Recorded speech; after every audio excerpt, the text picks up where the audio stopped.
The effects of the current economic crisis have touched everyone. Even if you still have a good job and a paid-up mortgage, chances are your monthly 401k statement will remind you that you've lost a good chunk of your savings.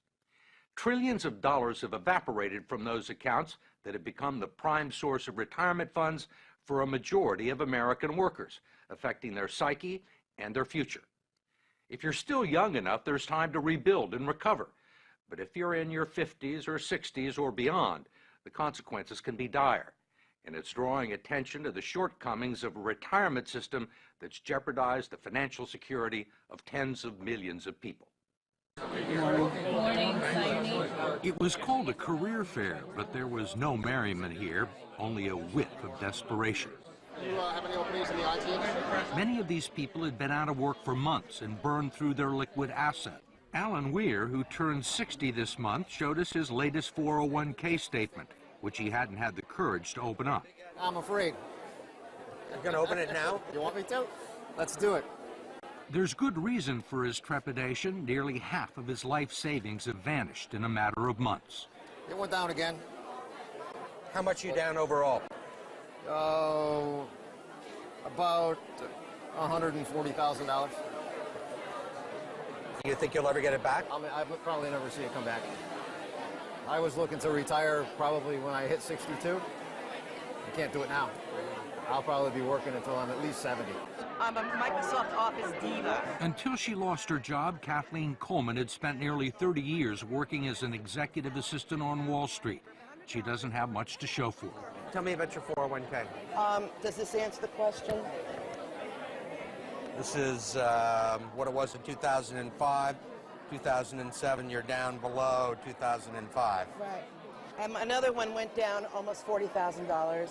One was 88,000, and then it went down to like 50. In Dearborn, Michigan, Terry and Donna McNally are barely holding on. He lost his sales job in August. The condo they bought 15 years ago is worth less than their mortgage, and 40% of his 401k retirement savings is gone. Donna is the main provider now. Are you here for Joan? Yes. Terry considers himself fortunate to have found part-time work greeting the bereaved at a funeral home and making lattes at Starbucks. There you go. Where colleagues young enough to be his grandchildren have taken him under their wing. What's the hardest part? I'm no longer sitting in a computer or driving in a car to a call. You think you'll ever be able to retire? I don't see that day. I can no longer see that day. What kind of a retirement plan allows millions of people to lose 30 to 50% of their life savings just as they near retirement? David Ray, president of the profit-sharing 401k Council of America and a lobbyist for the 401k industry, says it's one that empowers people to make their own investment decisions. 401k is the absolute best way people can save for retirement. They absolutely are the best retirement vehicle we have. How can you say it's the best available if it has let down tens of millions of people at the time they need the money the most? That's not a 401k problem. That is our entire investment system. This is about the markets went down for everybody. Nobody was saved in the current thunderstorm. Ray says that many people still have more money in their 401ks than they've actually contributed.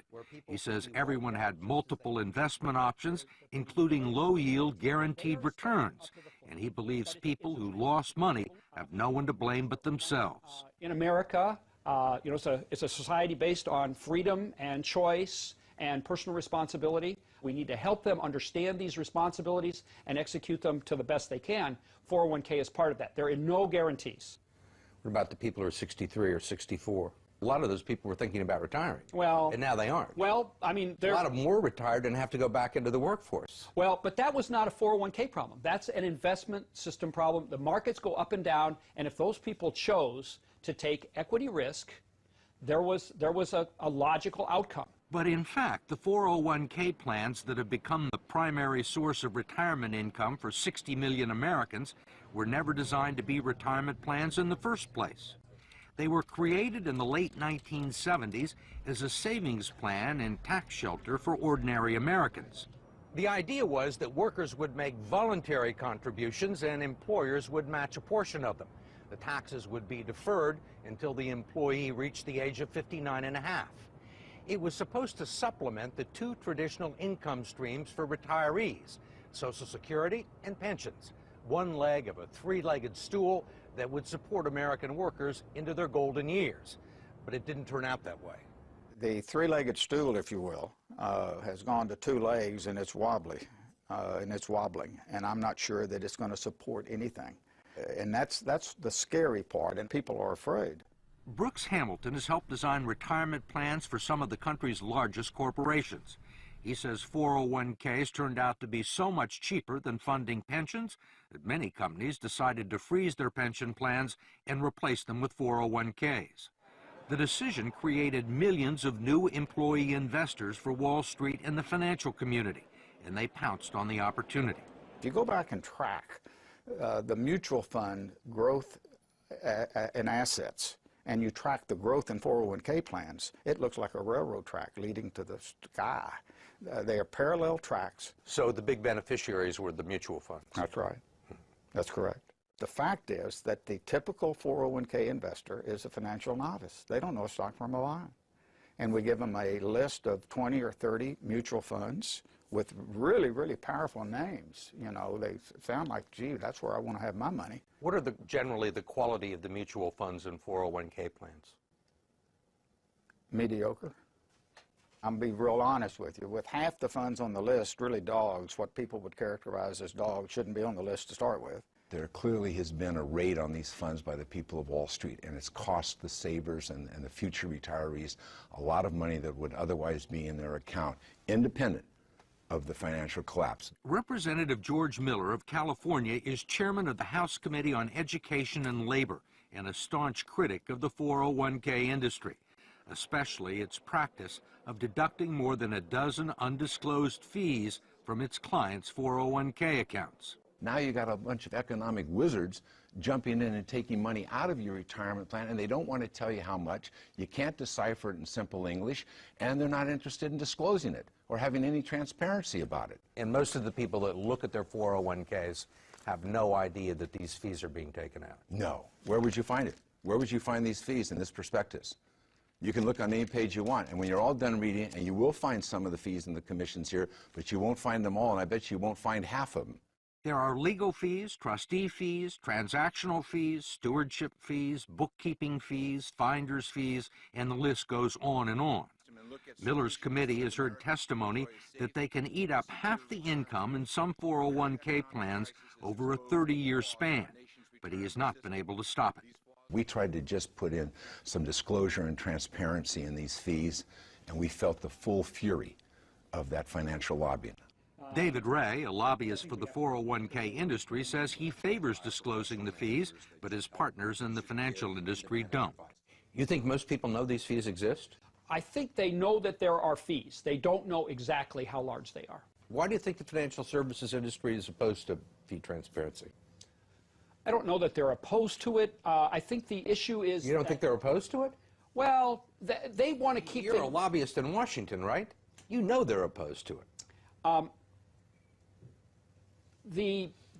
George Miller hasn't been able to get a bill to the floor. I think they want to keep the systems as simple and not make changes. They like the way things are, and whenever you push people out of their comfort zones, you know, it's an issue.